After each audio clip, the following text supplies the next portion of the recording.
Okay. Hala. Langoy karay. Gwapo siya da kayong dagat. Kasi dagat.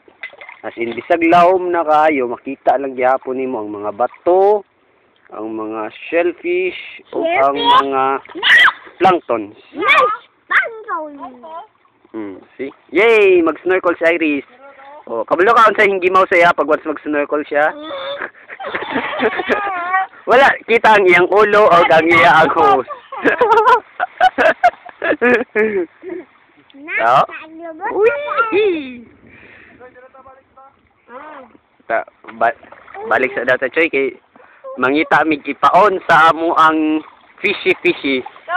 Maming wit. Walay gamit. Oh, see?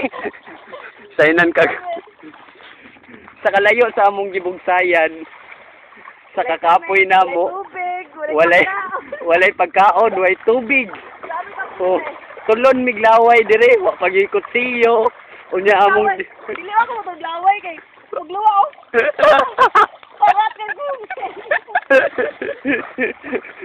Kami nilabok sa laway.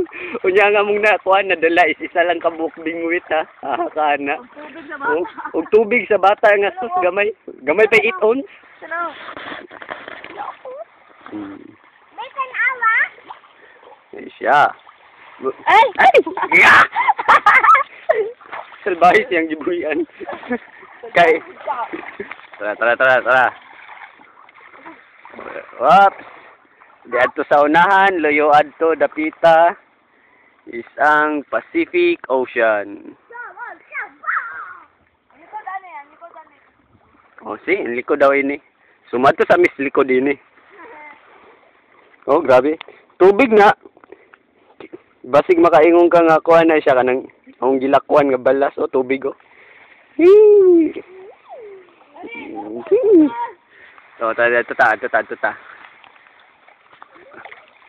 Sunod ta. Yay, mag-snorkel na po siya. Kunya, ang kabal. Oh, wow. Sa mabaw lang siya sa mag-snorkel kaya di man siya pwede dato sa lawom. Dagang isda. Ang problema dili masum. Maupok ni nako ba? Tura isda. Tura. Nakita nimo. Oh, tro. Oh, na, tro. Sus, nakuha sa isda oy. Como fish, wala cute.